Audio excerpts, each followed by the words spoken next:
Hello friends, অন্তিমপালির ছাদ বাগানে আপনাদের সবাইকে স্বাগত। আর যে সকাল সকালে কিন্তু উঠে গেছে প্রচণ্ড রোদ আর প্রচণ্ড গরম। তো এই রকম রোদ গরম চললে বাগান যে আর কতদিন সুন্দর থাকবে সেটা সন্দেহ আছে। তো আজকে আমাদের এই যে বিষয়বস্তু রয়েছে, মাত্র সামান্য কয়েকটি জিনিস যদি আমরা একটু লক্ষ্য রাখি তাহলেই কিন্তু একেবারে কম খরচায় একটা সুন্দর বাগান আমাদের হতে পারে, মানে আমরা করতে পারি। আর সেখান থেকে ফুল ফল অর্গ্যানিক সবজি সব সময় পেতে পারি, মানে সারা বছর। কিন্তু এমন নয় যে কেউ খরচা করে চাইলেও করতে পারবেন না, তা নয়। ইচ্ছে করলে কেউ তো করতেই পারেন, যার পক্ষে এটা সম্ভব হবে না।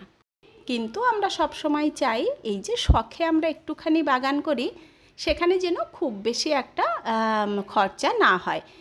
আর তাছাড়াও যখন আমি অল্প খরচে বাগানটা করব, তখন কখনো যদি কোনো জিনিস আমার বাগানে নাও ভালো হয়, তাহলেই তো দেখবেন তেমন কিছু মনে হয় না, মানে মনটাও তো খারাপ হয় না।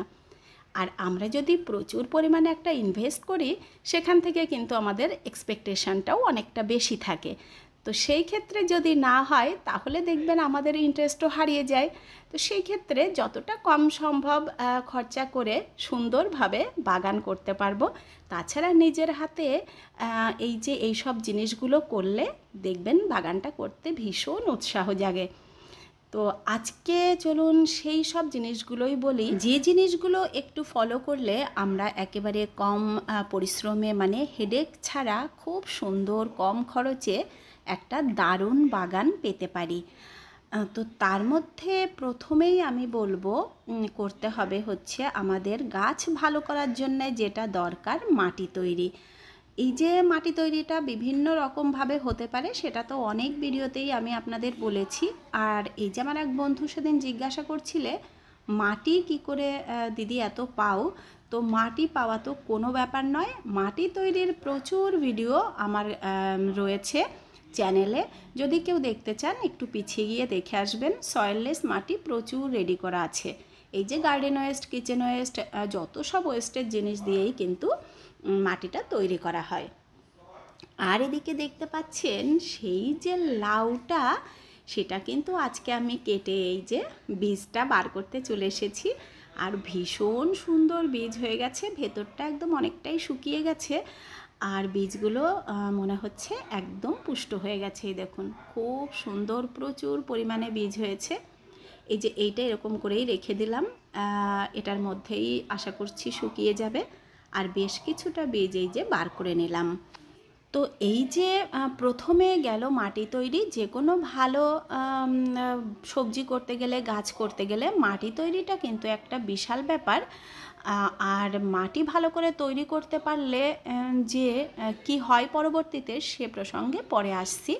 তার আগে বলি, দ্বিতীয় নম্বরেই কিন্তু রয়েছে এই যে বীজ কালেকশান, যেটা আমি অভিজ্ঞতা থেকে বলছি। আগে কিন্তু আমি এত বীজ কালেক্ট করতাম না বাগান থেকে, সব বীজ মোটামুটি কিনেই আমি করতাম।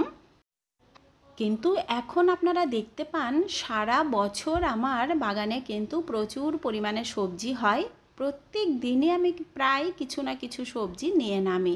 তো এত সবজি যদি আমাকে ফলাতে হয় বাগানে, আর তাহলে বুঝতে পারছেন যে বীজ আমাকে কতখানি কিনতে হবে। তো অত বীজ বাইরে কিনতে যাওয়াটাও কিন্তু একটা মুশকিল, সব সময় যাওয়া হয় না।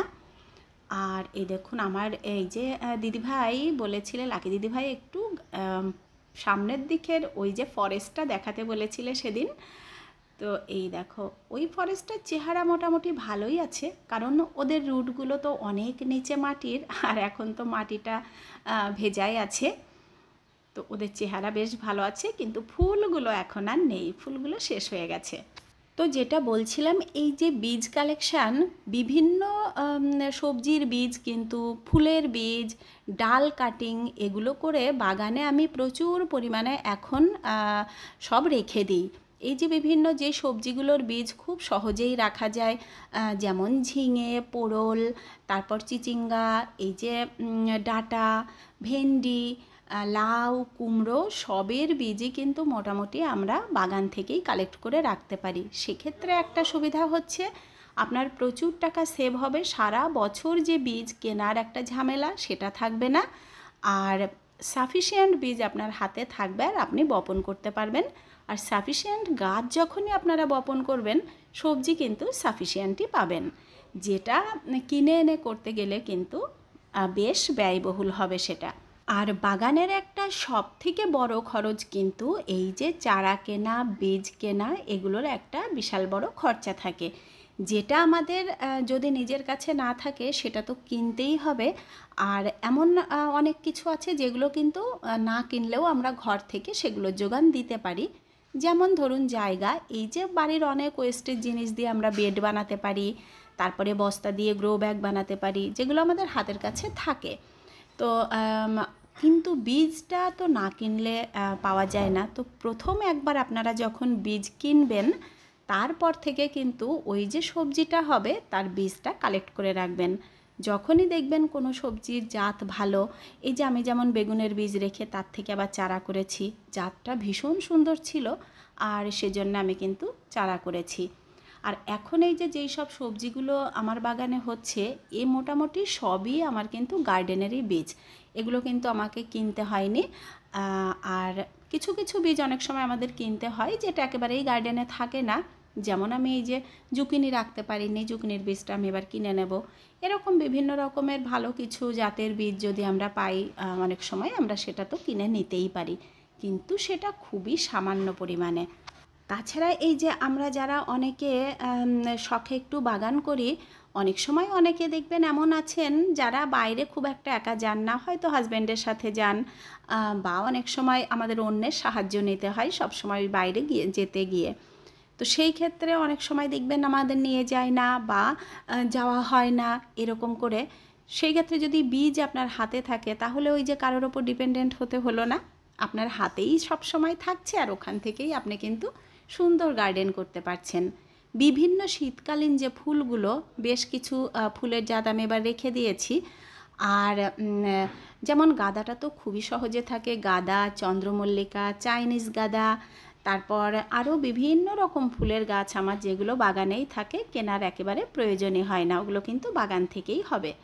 আর এখানে আজকে দেখুন আমি আবার একটু ছড়িয়ে দিচ্ছি বেগুনের বীজ। এই যে বীজটা আমার হাতের কাছে রয়েছে, মাঝে মাঝেই কিন্তু এখান থেকে আমি চারা করতে পারছি। এবারে আসি নিজেরাই যে মাটি তৈরির কথা বললাম, মাটি তৈরি করলে আপনারা কি সুবিধা পাবেন। তো মাটি যদি নিজেরা তৈরি করি, কিচেন ওয়েস্ট, গার্ডেন ওয়েস্ট দিয়ে যে কম্পোস্ট সারটা তৈরি হয়, সেটা যদি করা হয় বাগানে সারা বছর আপনারা করতে থাকেন, তাহলে এত উর্বর একটা মাটি তৈরি হবে যেখানে কিন্তু খাবারটা এমনিতেই কম লাগবে, কারণ ওই মাটিটা এতটাই পুষ্টিকর হয়।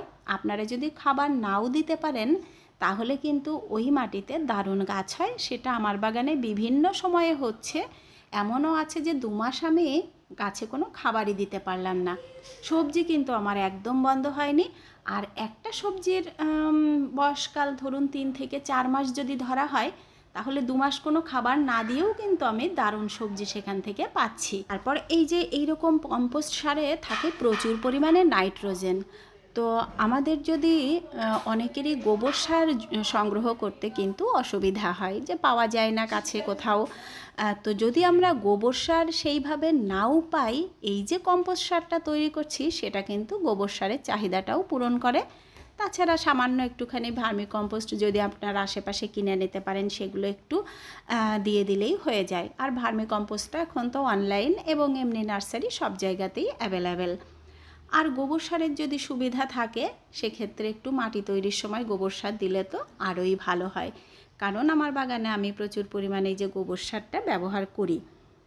তারপরে হচ্ছে খাবার আপনারা দিতে পারেন, যদি গোবর সার একেবারেও না দিতে পারেন, ওই যে কম্পোস্ট সার যে তৈরি করছেন, পাতা পচা সার, এই যে ঘরের কিচেন ওয়েস্ট দিয়ে, সেই সব করে অল্প মাটি দিয়ে তৈরি করুন, বা যদি কোকোপিট ইউজ করতে পারেন তাহলেও ভালো। আর সেখানে শুধু খাবার হিসেবে পাতলা করে খোলের সার, সেটা মাঝে মাঝে খুবই কম খরচা হয়। 1 কিলো খোলে কিন্তু আপনি প্রচুর গাছে দিতে পারবেন বেশ কিছুদিন ধরে। তো সেখানেও খরচাটা একেবারেই কিন্তু মিনিমাম। আর একটা সুন্দর বাগান ভালো গাছ করতে গেলে যেটা দরকার সেটা হচ্ছে রেগুলারিটি মেনটেন। মানে প্রত্যেক দিন অল্প অল্প কাজ আপনাকে করতে হবে। শুধু খাবার দিলাম বা শুধু মাটি তৈরি করলাম তাহলেও কিন্তু গাছ সুন্দর হবে না। প্রতিদিন ওদেরকে একটু কেয়ার করতে হবে, জলটা ঠিকঠাকভাবে দিতে হবে। আর এই যে একটু গোড়া খুঁড়ে দেওয়া, এই যে একটু ঘাস পরিষ্কার করা, মরা পাতাগুলো কেটে দেওয়া, এই যে টুকিটাকি যে গাছের কেয়ারগুলো সেগুলো কিন্তু নিয়মিত করতে হবে। তাহলেই দেখবেন আপনারা একটা সুন্দর বাগান পাচ্ছেন একেবারে কম খরচে। আর একেবারে নিজের হাতে ওই যে গড়ে উঠবে তার মজা কিন্তু একেবারেই আলাদা।